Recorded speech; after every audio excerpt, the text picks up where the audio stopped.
At my son's high school graduation, my parents announced they were taking over his college fund for my nephew instead. My husband laughed and said, "That's funny because we moved it last month." My parents started screaming when they realized. I still remember the moment everything shattered. We were at my son's high school graduation dinner, sitting in a nice steakhouse we had saved up for because despite everything, I still wanted my parents to be there for this milestone. My son Ethan had worked so hard, pushing through AP classes, extracurriculars and part-time work, and he'd been accepted into his dream college. This dinner was supposed to be a celebration, but my parents, they had other plans. Right after the waiter set down our drinks, my mom picked up her glass, smiled, and tapped it with a fork. She stood up, clearing her throat, and with a big, self-satisfied grin, she said, "Well, we have an announcement. We've decided that Ethan's college fund will be going to his cousin Jason instead. He needs it more." Silence. I froze. My husband Mark tightened his grip on his fork. Ethan's face went pale. My younger daughter sitting beside him looked between us, confused. My dad nodded along as if this was some perfectly reasonable decision, adding, "It's what's best for the family. Jason's had a rough time and this will really help him get his life on track." Jason, my nephew, my brother's son. The kid my parents had always favored over my children. The kid they had bailed out of trouble over and over again. I could feel the heat rising in my face. Years of biting my tongue, of letting my parents dismiss and undermine my kids, of being treated like an afterthought compared to my brother. It all started to boil over. Mark, however, was faster. He leaned back in his chair, took a sip of his beer, and chuckled, a low, amused chuckle. Then he said, "That's funny because we moved it last month." My mother blinked. My dad's smile wavered. "What?" my mom asked, her voice sharp now. Mark grinned and said, "Yeah, we saw this coming. So we moved Ethan's college fund out of their reach weeks ago." Then, everything exploded. My mother's face turned red so fast I thought she might pass out. "You had no right," she shrieked. My father slammed his hand on the table, rattling the silverware. "You can't do that. That money was meant for family." I finally found my voice. "Ethan is family, and that fund was his. You had no say in it. You are being selfish," my mom spat. "Jason needs this.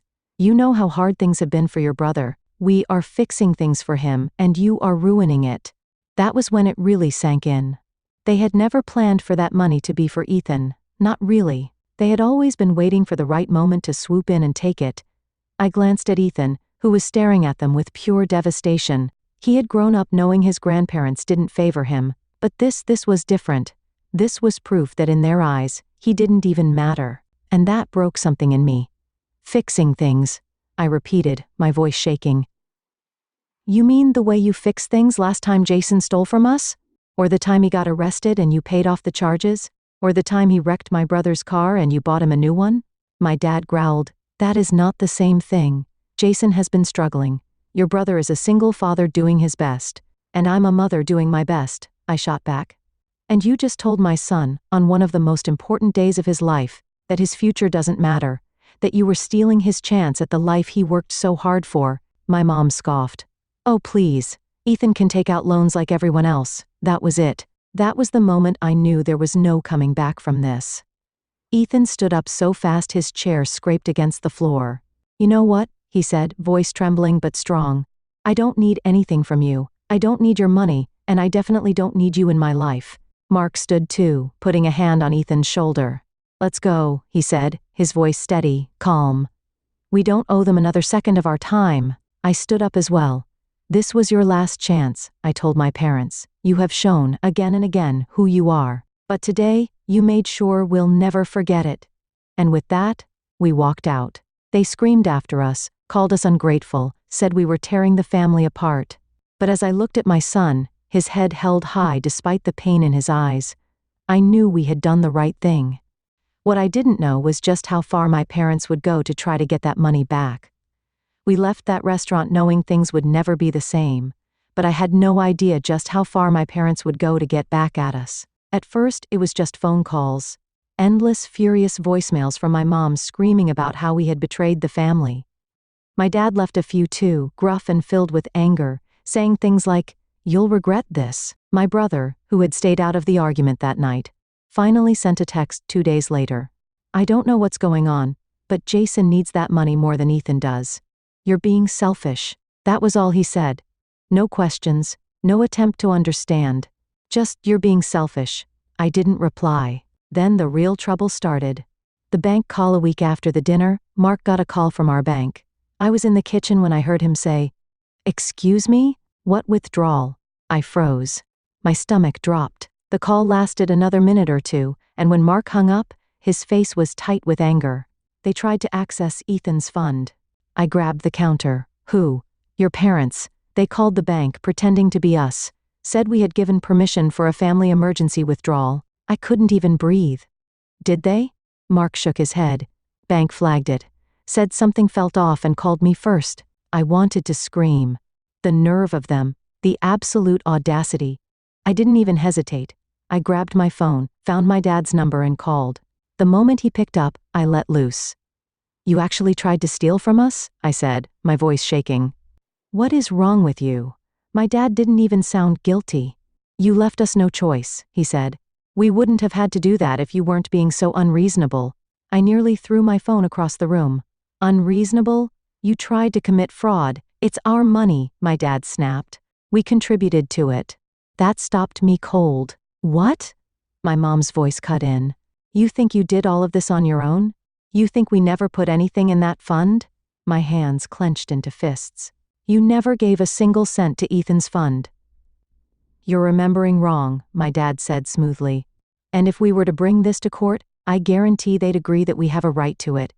My blood ran cold. Mark must have seen my face because he stepped closer. "They wouldn't," he said.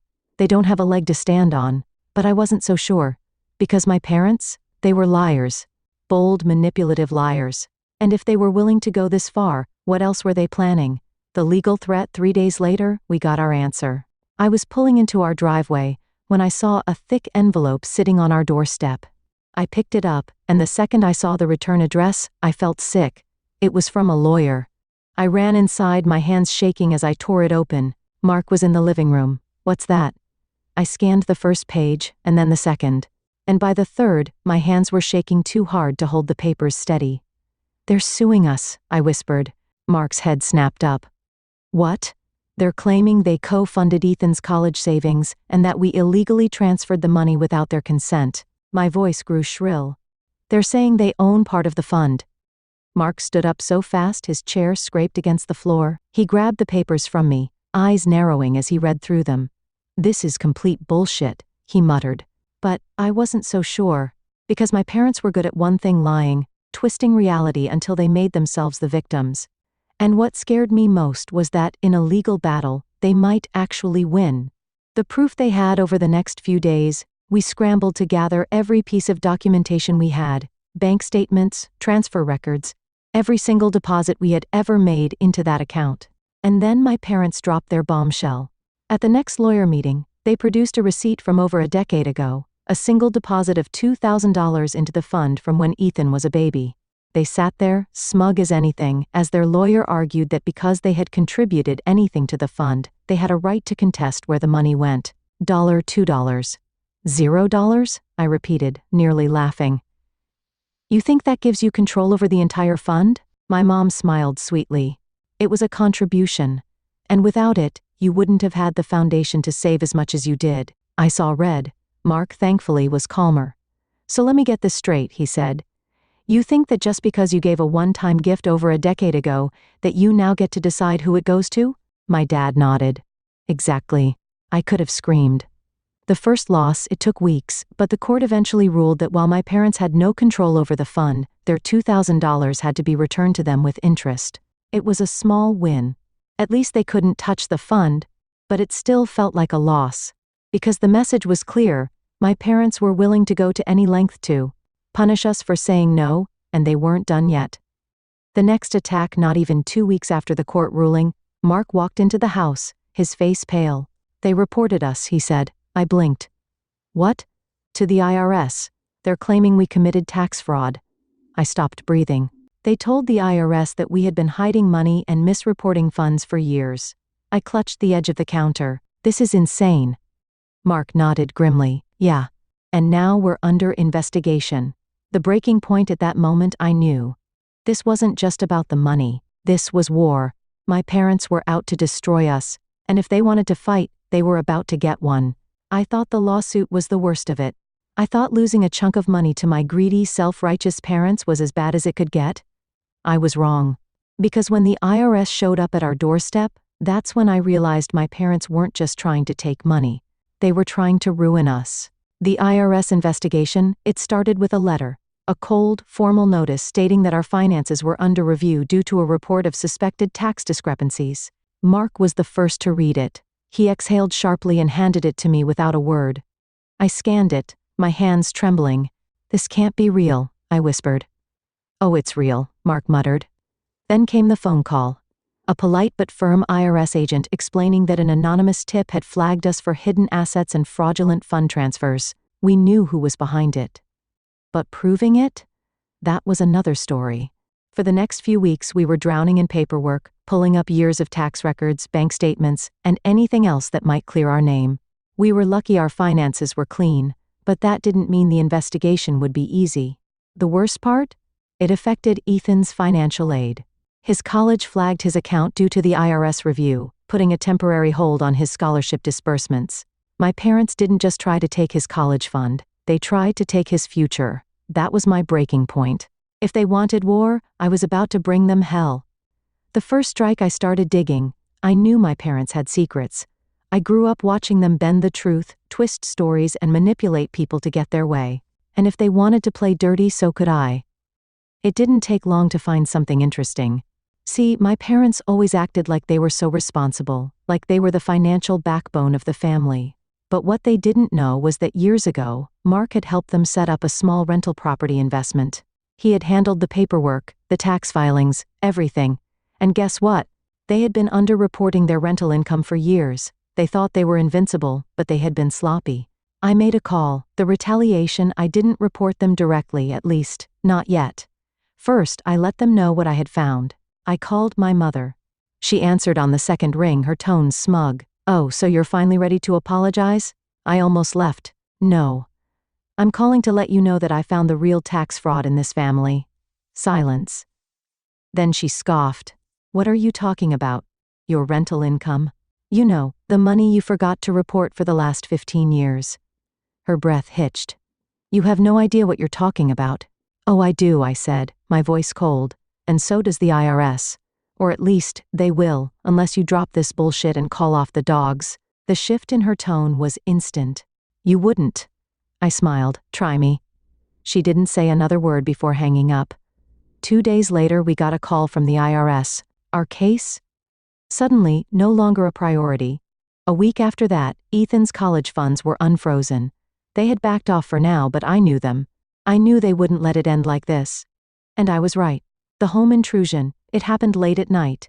Mark and I were asleep when the sound of glass shattering jolted us awake. For a second, I thought I was dreaming. Then I heard the unmistakable sound of footsteps inside our house. Mark was already moving. He grabbed the baseball bat he kept next to the bed and motioned for me to call 911.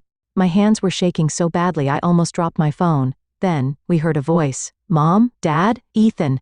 Panic shot through me as I realized he was awake. He had heard the noise, and instead of staying put, he was coming downstairs. "Stay in your room," Mark shouted. Too late. We stepped into the hallway just as Ethan reached the stairs, and that's when we saw him. Jason, standing in our living room, drunk, high, eyes wild and desperate, and holding a crowbar. The confrontation for a moment, no one moved. Then Jason took a shaky step forward. "Where is it?" he slurred. Mark tightened his grip on the bat. "Where's what?" "The money," Jason shouted, his voice breaking. "I deserve it. They promised it to me." That's when I realized my parents had sent him. They knew they couldn't touch the money legally. They knew they had lost, so they sent their precious grandson to do their dirty work. Jason staggered toward us, raising the crowbar slightly. "You think you can just take what's mine?" Ethan took a step forward, his fists clenched. "It was never yours," he said, his voice steady despite the fear in his eyes. "And you need to get out." Jason left a broken, bitter sound. "Oh yeah? What are you gonna do about it?" That's when Mark swung the bat. He didn't hit Jason, just the wall beside him. Hard. The sound was enough to snap Jason out of his drunken haze. He stumbled back, eyes wide. Then, without another word, he turned and bolted out the front door. The police arrived 10 minutes later. Jason was arrested for attempted burglary. My parents? They bailed him out before the sun even came up. And then, my mom had the audacity to call me. "You've gone too far," she hissed. "You had him arrested?" I almost laughed. "He broke into our home with a weapon. That's on you." She was quiet for a long moment. Then she whispered, "You'll regret this." And for the first time, I truly believed she meant it. Because this wasn't over. Not by a long shot. The family gathering that turned into a war zone 2 weeks after the break-in, my brother reached out. He wanted to meet. "It's gone too far," he said over the phone, his voice exhausted. "Mom and Dad are a mess. Jason's a mess. We need to talk." I almost left. Now he wanted to talk? After sitting back and watching while our parents tried to steal from my son, after letting them manipulate and use him like a pawn? But Mark convinced me. "Maybe this is our chance to end it," he said, "to get some real answers." So against my better judgment, we agreed. The family meeting was set for that Sunday at my parents' house. It felt like walking into a battlefield. Mark and I arrived first, with Ethan refusing to come. "I'm done with them," he had said simply. And I didn't blame him. My parents sat stiffly on the couch, their expressions cold. My mom's face was drawn, her lips tight. My dad wouldn't even look at us. Then my brother walked in with Jason. I tensed immediately. Jason looked awful, gaunt, with dark circles under his eyes, his usual cocky arrogance replaced with something more fragile. My mom gestured for us all to sit, but I stayed standing. "Let's get this over with." My brother sighed. "Look, we all screwed up." Mark scoffed. "We screwed up." "I didn't mean it like that," my brother said quickly. "I mean, this isn't what Mom and Dad wanted." I let out a bitter laugh. "They wanted to steal from my son. They wanted to use Jason to break into our house. So please, tell me, what exactly did they not want?" That's when Jason spoke. His voice was hoarse. I didn't mean to hurt anyone," he muttered. I thought it was mine." His words made my stomach turn. "You thought it was yours? Why?"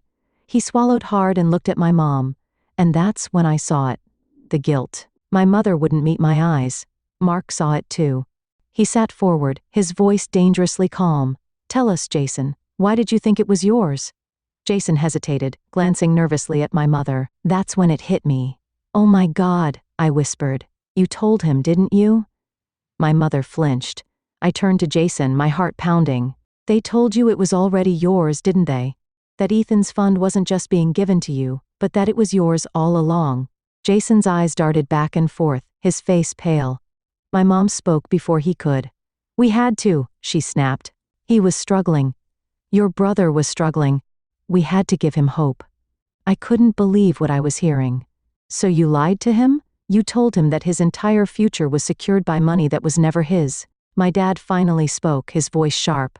"What does it matter? You had plenty. You and Mark had good jobs, a house, a stable life. Jason had nothing. What kind of sister are you to sit by while your own nephew suffered?" That did it. Something inside me snapped. I took a step forward, my hands shaking with rage. "What kind of parents are you?" I hissed. "You have 2 children. But you've spent your entire lives treating me like a second-class citizen, while I pointed at my brother who shrank under my glare, got everything handed to him. And now, you expect me to just give away my son's future because of your guilt?" My mother stood abruptly. "We did what we had to do." "No," I spat. "You did what you always do. You chose my brother over me. And this time, you got caught." Silence filled the room. Jason was shaking his head, his face crumbling. You lied to me?" he whispered, looking at my mom like he was seeing her for the first time. "Jason," she started, reaching for him. But he backed away. No. "You promised me," he whispered.